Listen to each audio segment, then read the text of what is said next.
गावा माइके हाँ दूर है हाँ चल खाना रहियो बाबा अब बैठल का नहीं जे ना बाबा ले जे खाना ना अच्छा ठीक बा सबसे पहले माइक भजन गावत है वो दू लाइन के किया इल दुआरे बनी अरे जय हो। देवी माई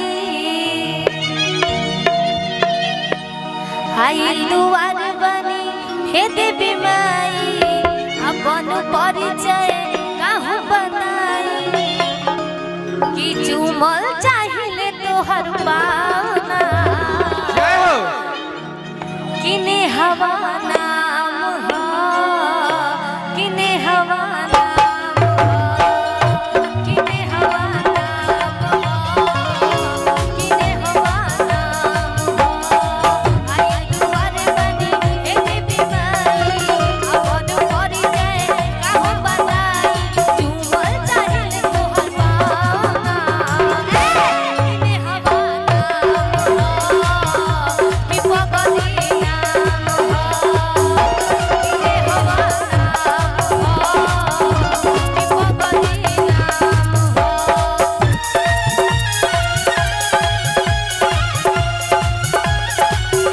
ताली बजा के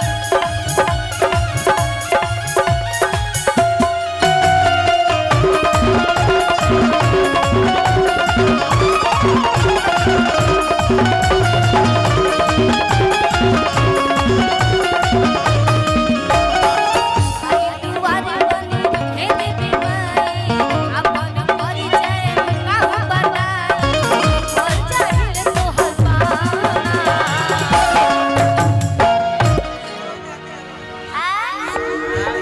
सरल देहाती सरल हो तू सरल देहाती की तरफ से 100 का पुरस्कार आए ए कमेटी की तरफ से थैंक यू सो मच इनका नाम कैसन बा सरल देहाती कि जब जब मांगे ए भोला भोगिया हो कि जब जब मांगे ए भोला भोगिया हो भोगिया के मांगल ठीक लागेला जब जब मांगे भोला भोगिया हो मांगल ठीक लागेला तुरंत के जइबो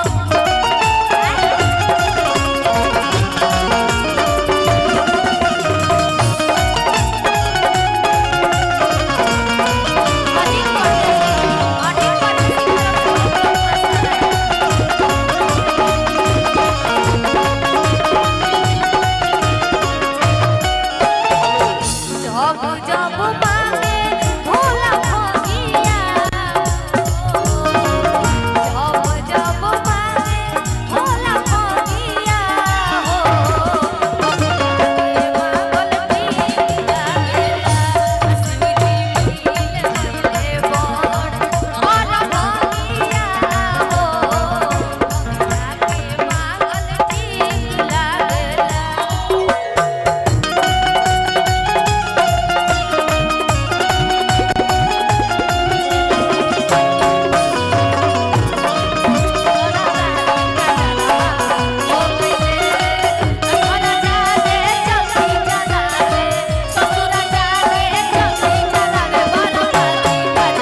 हेलो अच्छा हम आग्रह करब ने हाँ कि एगो दुगो बड़ा सुंदर सुंदर 2-3 गो नृत्यंगना लोग आइल बा तनी डांसर भी मंच पे बुला दिहल जाओ तनी एगो नीमन लाइट वाले भैया हमरा बुझाता तनी स्टेज अनहार निहन हल्का लागता। अनवर साहब अनवर भैया जहां भी बानी मारी एगो सामने से भेपर ई पगली के आंख अनहर हो जाए। एगो लाइट आगे से लागो बबुआ माइक धरो। हम आग्रह करब खुशी जी आप पूरे ग्रुप के साथ मंच पे आ जाइए।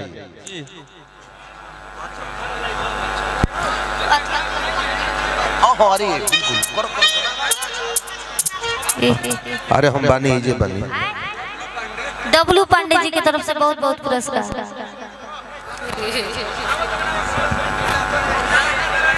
और नेहा जी के कलाकारी के बाद मंच पे भोजपुरी के सुपरस्टार श्री गोपाल राय जी मंच पे आएंगे। आइए तनी कॉमेडिया तनी अपना देखलू है बेरा काहे ना दिखाई सब कोई ओए देखे खातिर होइले बतो पूरा भीड़ लागल बा हो दादा। मछली कबाई कहा बा मछली कैसे बनी हैं बताओ हमका पाप। और गोपाल राय जी के बाद इ नेहा अरे भाई होय तने को लिस्ट आइल बा देखो ना गोपाल राय जी लिस्ट आइल बा। गोपाल राय जी तो हमके गार्जियन हइले ही हई चले लुडहरिया तू नदी बीच नैया हिलोर मारे। ओकरा बाद एगो कलाकार आइल भी भाई एकरा के हम आजकल बड़ी वीडियो में देखतनी प्रियंका तिवारी बड़ी विवादों में कुछ वीडियो चाहे हम देखिला त प्रियंका के स्वागत बा। झगड़ालू हिया अब विशाल गगन भैया ओकरा बाद बिक्की बारूद आ एगो और लड़का जहानाबाद के शेर शिव कुमार बिक्कू जुटाने बका होए बरा तब का भोज भात मिले वाला भाई जा। अच्छा मछली हम बनाएम तो सब कोई खाए आबे न गोरी। एगो सामने जो स्कॉर्पियो लागल भी एकरा के हटा दीजिए। अच्छा हो रास्ता में कुछ मोटरसाइकिल लागल बड़ी सा हम आग्रह करब तनी मोटरसाइकिलवा दाएं बाएं कली जा न तो कोनो कार वाला जाई या छती रो गड़िया के होई तो हटा ली। आई